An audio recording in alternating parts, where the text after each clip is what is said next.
A decorative column is made in the shape of regular hexagonal prism.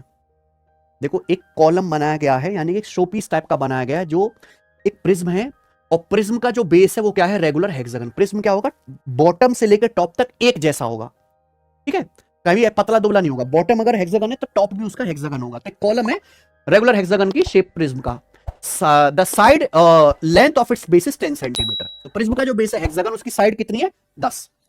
Column is built from multiple section. इस column में कई section बनाए गए हैं। Their heights form in arithmetic progression. उनकी height arithmetic progression बनाती है। First section की हाइट 5 सेंटीमीटर टॉल है। First section is 5 centimetre tall. Each subsequent section is 2 centimetre taller than the previous one. हर ऊपरी सेक्शन की जो हाइट है प्रीवियस से 2 सेंटीमीटर टॉलर है। अगर कॉलम में 4 सेक्शन है तो बताइए टोटल वॉल्यूम क्या है कॉलम का। जबरदस्ती पागल बनाया गया, यहां पे खींच खांच के सवाल में कोई दम नहीं है। बेसिकली आपको क्या बताना है, प्रिज्म का वॉल्यूम। और किसी भी प्रिज्म का वॉल्यूम होता है area of base into height, आधार का क्षेत्रफल गुणा ऊंचाई। तो यहां पे प्रिज्म का बेस एक रेगुलर हेक्सागन है। रेगुलर हेक्सागन का मतलब ही होता है 6 इक्विलेटरल ट्राइंगल। और हर एक जो प्रिज्म का जो बेस है हेक्सागन, उसकी भुजा कितनी है, 10। तो एक इक्विलेटरल ट्राइंगल का एरिया क्या आएगा, √3/4 10 का। तो प्यारे बच्चों 6 इक्विलेटरल ट्राइंगल का एरिया क्या आएगा, 6 से मल्टीप्लाई। आपको क्या निकालना है, इस प्रिज्म की हाइट।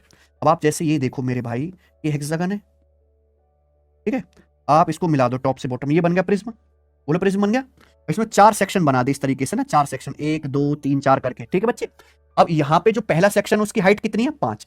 ऊपर वाले की हाइट 2 ज्यादा है, 7। फिर ऊपर वाले की हाइट 2 ज्यादा है, 9। ऊपर वाले की हाइट 2 ज्यादा है, 11। 4 सेक्शन बना दिए ना, अर्थमेटिक प्रोग्रेशन बन रही है। तो प्रिज्म की टोटल हाइट क्या आ जाएगी, जोड़ देंगे 5 7 12 9 21, 21 और 11 32। तो यहाँ पे प्रिज्म की टोटल हाइट आ गई 32 सेंटीमीटर।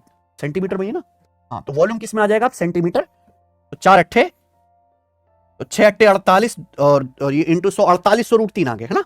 48 √3 सेंटीमीटर। कुछ है सवाल में, कुछ भी नहीं है।